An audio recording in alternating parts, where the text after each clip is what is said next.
करीब 36 साल पुराने कश्मीरी पंडित नर्स सरला भट्ट हत्याकांड में अब एक बड़ा खुलासा हुआ है। जम्मू कश्मीर की स्टेट इन्वेस्टिगेशन एजेंसी ने यानी एसआईए ने इस मामले में 737 पन्नों की चार्जशीट दाखिल कर दी है।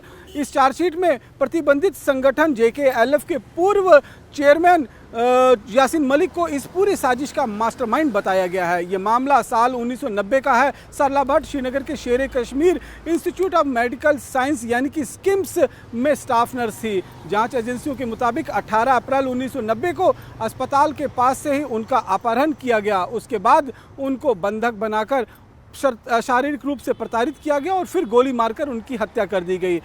एसआईए का कहना है कि ये कोई सामान्य हत्या नहीं थी, बल्कि उस समय कश्मीरी पंडितों में डर का माहौल पैदा करने और उन्हें घाटी छोड़ने पर मजबूर करने की एक सुनियोजित आतंकी साजिश का हिस्सा था।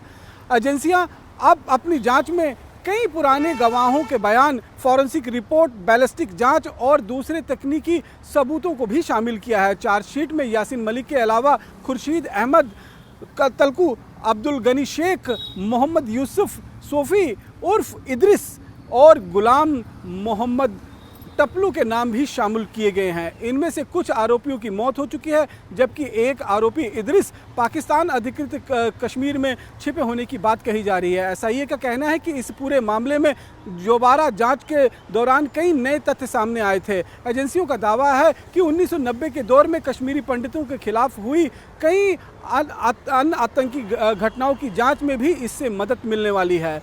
करीब 3 दशकों से ज़्यादा बाद इस मामले में चार्जशीट दाखिल होना इसलिए भी अहम माना जा रहा है क्योंकि जांच एजेंसियां इसे आतंकवाद से जोड़े पुराने मामले में न्याय की दिशा में एक बड़ा कदम बता रही हैं। अब इस मामले में आगे की सुनवाई अदालत में होगी और सभी सबूतों के आधार पर कानूनी प्रक्रिया आगे बढ़ेगी। फिलहाल 36 साल पुराने सरला भट्ट हत्याकांड में दाखिल की गई ये चार्जशीट एक बार फिर 1990 के उस दौर की दर्दनाक घटनाओं को चर्चा में ले आई है।